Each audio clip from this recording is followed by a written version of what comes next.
You guys had a homework question come in. This one from lesson 10.7, number 78. So let's take a look at it. We're given a rectangular equation that we're asked to put into polar form. Okay, that rectangular equation has been given as x squared plus y squared quantity squared equals 9x squared minus y squared. Okay, so we've got a few things to play with here. Keep in mind that our main conversions that we're going to go ahead and use is we did learn x squared plus y squared equals r squared in this lesson. So that's going to be key. Because again, when I put something into polar form, I want to have an equation that has r's and thetas. And especially if possible here, solve for r.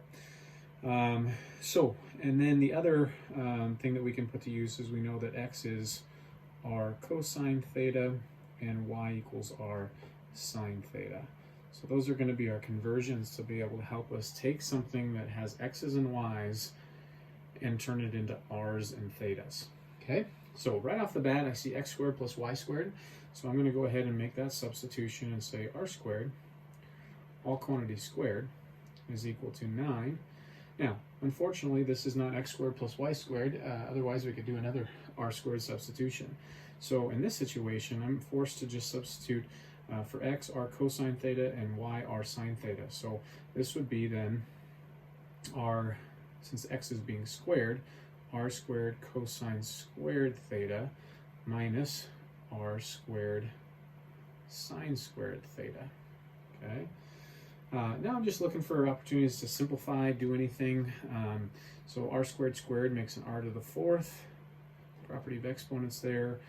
Here I can factor out an r squared out of both of those terms, so I have 9r squared, and then I have cosine squared theta minus sine squared theta. Okay.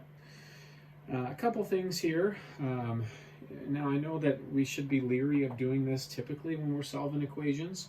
But in this situation, it's okay for us to go ahead and divide both sides by r squared.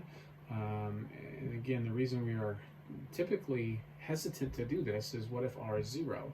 In that case, we'd be dividing by 0, which is illegal.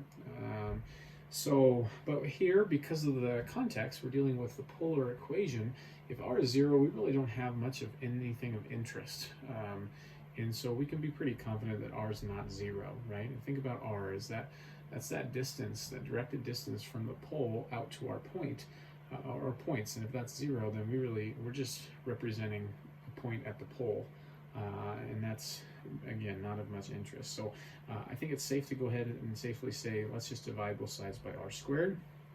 So you get r squared equals 9 times cosine squared theta minus sine squared theta. We're so close. There's probably a couple ways you could do this.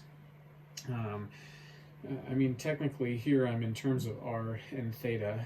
The book takes it one step further, and that is cosine squared theta minus sine squared theta should remind us of a certain identity.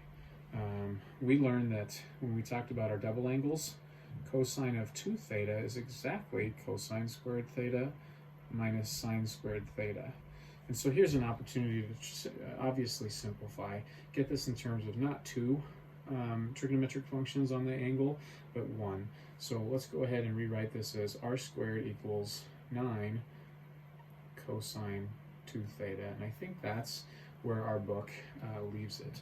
It's certainly, I suppose, square root both sides, but this is where they leave it, and it's still considered in polar form. Even though it's not technically solved for r, it is r squared, and it isn't any simpler necessarily if I was to try to write this. Like, part of us has this hunch that we should say r equals plus or minus 3 root cosine 2 theta, but I don't know that I would look at that and say that's any simpler than this is right here. Okay, so r squared equals 9 cosine 2 theta is the polar form for that given rectangular equation.